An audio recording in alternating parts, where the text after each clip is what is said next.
Chapter 7. Interpersonal Relations. Voluntary Exchange.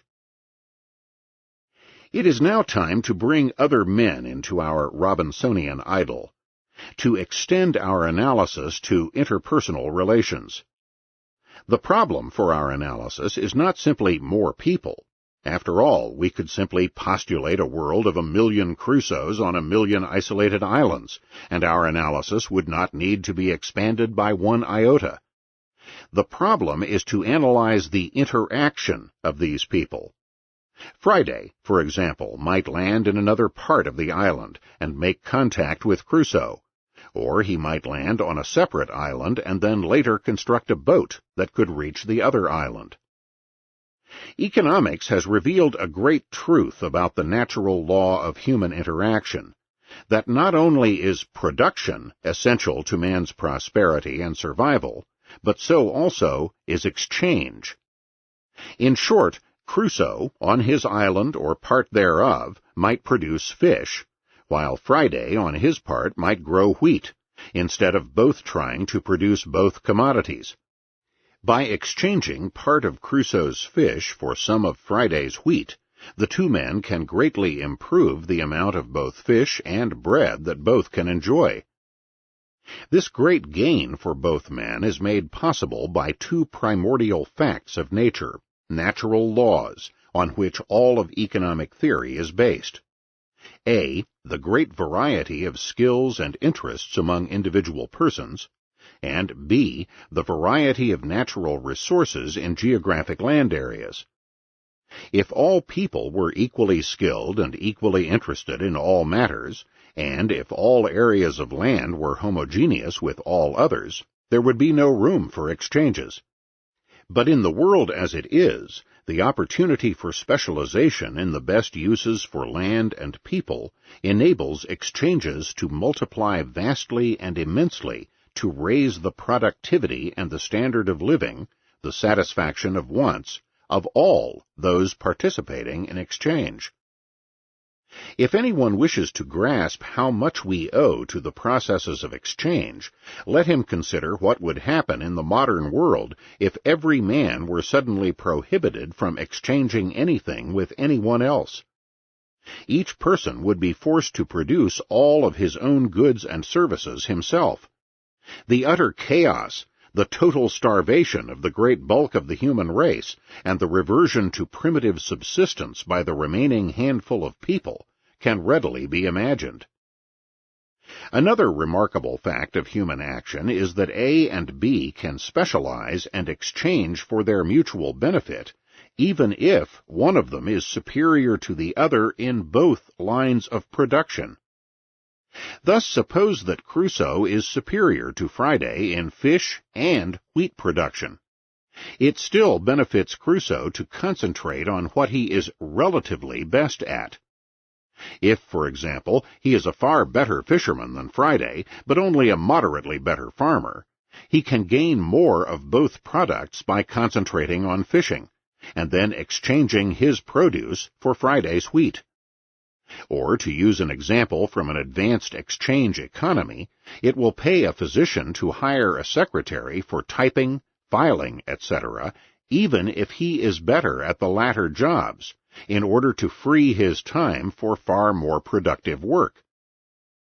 This insight into the advantages of exchange, discovered by David Ricardo in his Law of Comparative Advantage, means that in the free market of voluntary exchanges, the strong do not devour or crush the weak, contrary to common assumptions about the nature of the free market economy. On the contrary, it is precisely on the free market where the weak reap the advantages of productivity, because it benefits the strong to exchange with them. The process of exchange enables man to ascend from primitive isolation to civilization. It enormously widens his opportunities and the market for his wares. It enables him to invest in machines and other high-order capital goods. It forms a pattern of exchanges, the free market, which enables him to calculate economically the benefits and the costs of highly complex methods and aggregates of production. But economists too often forget, in contemplating the critical importance and the glories of the free market, what precisely is being exchanged. For apples are not simply being exchanged for butter or gold for horses. What is really being exchanged is not the commodities themselves, but the rights to ownership of them. When Smith exchanges a bag of apples for Jones' pound of butter, he is actually transferring his ownership rights in the apples in exchange for the ownership rights to the butter, and vice versa. Now that Smith, rather than Jones, is the absolute controller of the butter, it is Smith who may eat it or not, at his will. Jones now has nothing to say in its disposition, and is instead absolute owner of the apples. Returning now to Crusoe and Friday, suppose that more people, C, D, E, join Crusoe and Friday on the island. Each specializes in different products. Gradually, one particular product emerges because of such qualities as high value, steady demand, ready divisibility, as a medium of exchange. For it is discovered that the use of a medium enormously expands the scope of exchanges and the wants that can be satisfied on the market. Thus, a writer or an economics teacher would be hard put to exchange his teaching or writing services for loaves of bread, parts of a radio, a piece of a suit, etc. A generally acceptable medium is indispensable for any extensive network of exchange, and hence for any civilized economy. Such a generally acceptable medium of exchange is defined as a money. It has generally been found on the free market that the best commodities for use as money have been the precious metals, gold and silver. The exchange sequence now appears as follows. A, owning his body and his labor, finds land, transforms it, produces fish, which he then owns. B uses his labor similarly to produce wheat, which he then owns. C finds land containing gold, transforms it, produces the gold, which he then owns. C then exchanges the gold for other services, say A's fish. A uses the gold to exchange for B's wheat, etc. In short, the gold enters circulation. That is, its ownership is transferred from person to person as it is used as a general medium of exchange. In each case, the exchangers transfer ownership rights, and in each case, ownership rights are acquired in two ways and two ways only. A, by finding and transforming resources, producing, and B, by exchanging one's produce for someone else's product, including the medium of exchange, or money, commodity. And it is clear that method B reduces logically to A, for the only way a person can obtain something in exchange is by giving up his own product. In short, there is only one route to ownership of goods: production and exchange.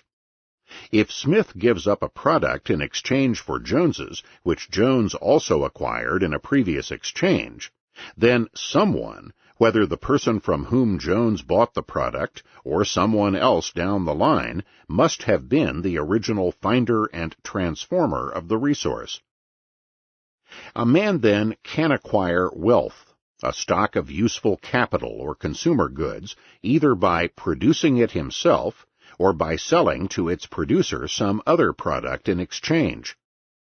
The exchange process reduces logically back to original production. Such production is a process by which a man mixes his labor with the soil, finding and transforming land resources, or, in such cases as a teacher or writer, by producing and selling one's own labor services directly. Put another way, since all production of capital goods reduces ultimately back to the original factors of land and labor, all production reduces back either to labor services or to finding new and virgin land and putting it into production by means of labor energy. A man may also obtain wealth voluntarily in another way, through gifts. Thus, Crusoe, upon stumbling on Friday at another end of the island, may give him some sustenance. In such a case, the giver receives not another alienable good or service from the other party, but the psychic satisfaction of having done something for the receiver. In the case of a gift, also, the process of acquisition reduces back to production and exchange, and again, ultimately, to production itself, since a gift must be preceded by production. If not directly, as in this case, then somewhere back down the line. We have so far analyzed the exchange process for a multitude of exchanges of consumer goods. We must now complete our picture of the real world by analyzing exchanges along the structure of production. For exchanges in an advanced economy are not only horizontal, of consumer goods, but also vertical. They proceed downward from the original transformation of land, down through the various types of capital goods, and finally to the ultimate state of consumption. Let us consider a simple vertical pattern as it occurs in the exchange economy. Smith transforms land resources and constructs an axe. Instead of using the axe to make another product, Smith, as a specialist in a vast exchange economy, sells his axe for gold, money. Smith, producer of the axe, transfers his right of ownership to Jones in exchange for a certain amount of Jones's gold, the precise amount of gold being agreed upon voluntarily by the two parties. Jones now takes the axe and fells lumber, then sells the lumber to Johnson for gold. Johnson, in turn, sells the lumber to Robbins, a contractor, for gold, and Robbins, in his turn, constructs a house in exchange for the gold of his client, Benton. It should be evident that this vertical network of exchange could not take place without the use of a monetary medium for the exchanges. To complete our picture of a market economy, let us suppose that Jones has cut down his lumber, but has to ship it down river to transfer it to Johnson. Jones then sells the lumber to another intermediary, Polk, who hires the labor services of X, Y, and Z to transport the logs to Johnson. What has happened here, and why doesn't the use of X, Y, and Z's labor in transforming and transporting the logs to a more useful place give them rights to ownership of the logs? What has happened is this.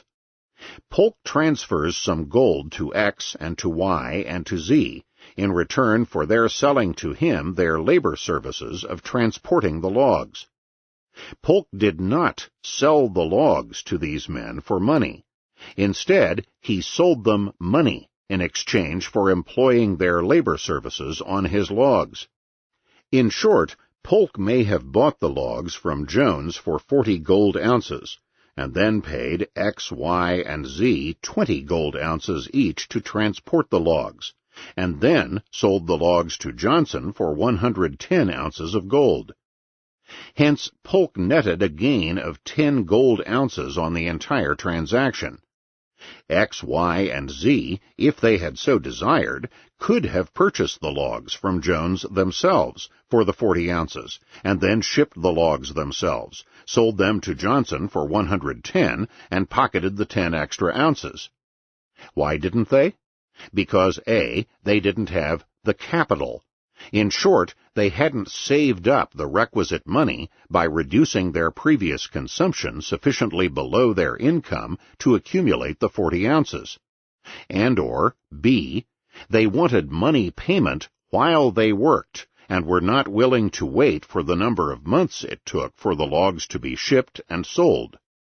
And/or C, they were unwilling to be saddled with the risk that the logs might indeed not be saleable for 110 ounces. Thus the indispensable and enormously important function of Polk, the capitalist in our example of the market economy, is to save the laborers from the necessity of restricting their consumption and thus saving up the capital themselves, and from waiting for their pay until the product would, hopefully, be sold at a profit further down the chain of production. Hence the capitalist, far from somehow depriving the laborer of his rightful ownership of the product, makes possible a payment to the laborer considerably in advance of the sale of the product. Furthermore, the capitalist, in his capacity as forecaster or entrepreneur, saves the laborer from the risk that the product might not be sold at a profit, or that he might even suffer losses. The capitalist, then, is a man who has labored, saved out of his labor, that is, has restricted his consumption, and in a series of voluntary contracts has A, purchased ownership rights in capital goods, and B, paid the laborers for their labor services in transforming those capital goods into goods nearer the final stage of being consumed. Note again that no one is preventing the laborers themselves from saving, purchasing capital goods from their owners, and then working on their own capital goods, finally selling the product and reaping the profits. In fact, the capitalists are conferring a great benefit on these laborers, making possible the entire complex vertical network of exchanges in the modern economy, for they save the money needed to buy the capital goods and to pay the laborers in advance of sale for producing them further. At each step of the way, then, a man produces, by exerting his labor upon tangible goods. If this good was previously unused and unowned, then his labor automatically brings the good under his control, his ownership. If the good was already owned by someone else, then the owner may either sell this capital good to our laborer for money, after which his labor is exerted on the good, or the previous owner may purchase the labor service for money, in order to produce the good further and then sell it to the next buyer. This process, too, reduces back to the original production of unused resources and to labor, since the capitalist, the previous owner in our example, ultimately derived his own ownership from original production, voluntary exchange, and the saving of money. Thus, all ownership on the free market reduces ultimately back to A. Ownership by each man of his own person and his own labor, B. Ownership by each man of land which he finds unused and transforms by his own labor, and C. The exchange of the products of this mixture of A and B with the similarly produced output of other persons on the market. The same law holds true for all ownership, on the market, of the money commodity. As we have seen, money is either 1. Produced by one's own labor transforming original resources, for example, mining gold, or 2. Obtained by selling one's own product, or selling goods previously purchased with the proceeds of one's own product, in exchange for gold owned by someone else. Again, just as C in the previous paragraph reduces logically back to A and B, production coming before exchange, so here 2 ultimately reduces logically back to 1. In the free society we have been describing, then, all ownership reduces ultimately back to each man's naturally given ownership over himself, and of the land resources that man transforms and brings into production. The free market is a society of voluntary and consequently mutually beneficial exchanges of ownership titles between specialized producers. It has often been charged that this market economy rests on the wicked doctrine that labor is treated as a commodity. But the natural fact is that labor service is indeed a commodity, for as in the case of tangible property, one's own labor service can be alienated and exchanged for other goods and services. A person's labor service is alienable, but his will is not. It is most fortunate, moreover, for mankind that this is so, For this alienability means, 1, that a teacher or physician or whatever can sell his labor services for money, and 2, that workers can sell their labor services in transforming goods to capitalists for money.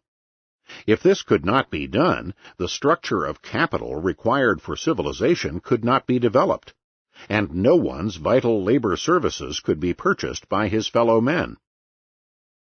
The distinction between a man's alienable labor service and his inalienable will may be further explained. A man can alienate his labor service, but he cannot sell the capitalized future value of that service. In short, he cannot in nature sell himself into slavery and have this sale enforced, for this would mean that his future will over his own person was being surrendered in advance. In short, a man can naturally expend his labor currently for someone else's benefit, but he cannot transfer himself, even if he wished, into another man's permanent capital good. For he cannot rid himself of his own will, which may change in future years and repudiate the current arrangement. The concept of voluntary slavery is indeed a contradictory one, for so long as a laborer remains totally subservient to his master's will voluntarily, he is not yet a slave, since his submission is voluntary.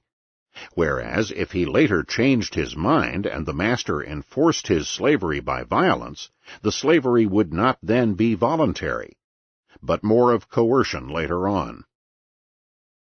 The society that we have been describing in this section, the society of free and voluntary exchanges, may be called the free society, or the society of pure liberty. The bulk of this work will be devoted to spelling out the implications of such a system.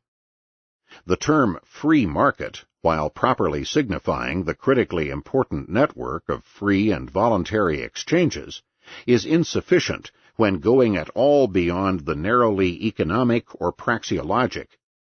For it is vital to realize that the free market is exchanges of titles to property, and that therefore the free market is necessarily embedded in a larger free society, with a certain pattern of property rights and ownership titles. We have been describing the free society as one where property titles are founded on the basic natural facts of man, each individual's ownership by his ego over his own person and his own labor, and his ownership over the land resources which he finds and transforms. The natural alienability of tangible property, as well as man's labor service, makes possible the network of free exchanges of ownership titles.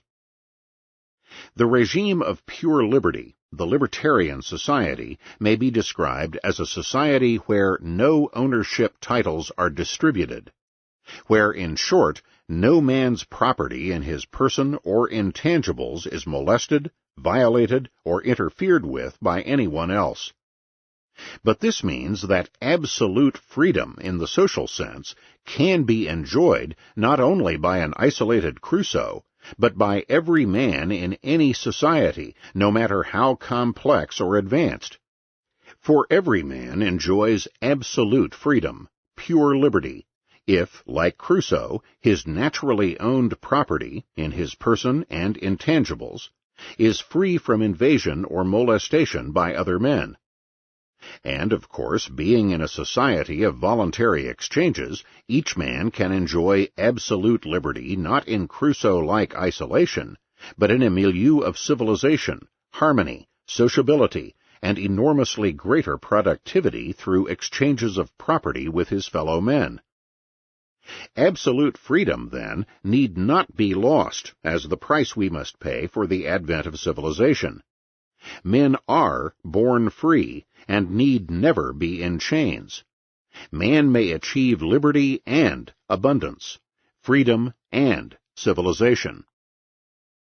This truth will be obscured if we persist in confusing freedom or liberty with power.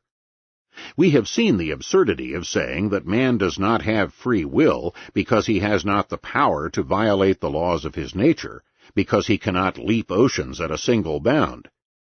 It is similarly absurd to say that a man is not truly free in the free society because in that society no man is free to aggress against another man or to invade his property. Here again, the critic is not really dealing with freedom, but with power. In a free society, no man would be permitted, or none would permit himself, to invade the property of another. This would mean that his power of action would be limited, as man's power is always limited by his nature.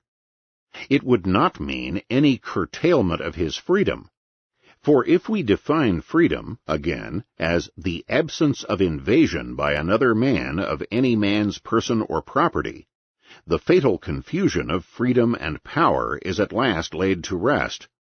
We shall see later that this definition of freedom or liberty must be clarified to read absence of molestation of a man's just property, with justice implying, once again, ownership title to one's own self, to one's own transformed property, and to the fruits of voluntary exchanges built upon them. We then see clearly that a supposed freedom to steal or assault, in short, to aggress, would not be a state of freedom at all, because it would permit someone, the victim of an assault, to be deprived of his right to person and property, in short, to have his liberty violated. Each man's power, then, is always necessarily limited by the facts of the human condition, by the nature of man and his world. But it is one of the glories of man's condition that each person can be absolutely free, even in a world of complex interaction and exchange. It is still true, moreover, that any man's power to act and do and consume is enormously greater in such a world of complex interaction than it could be in a primitive or Crusoe society. A vital point.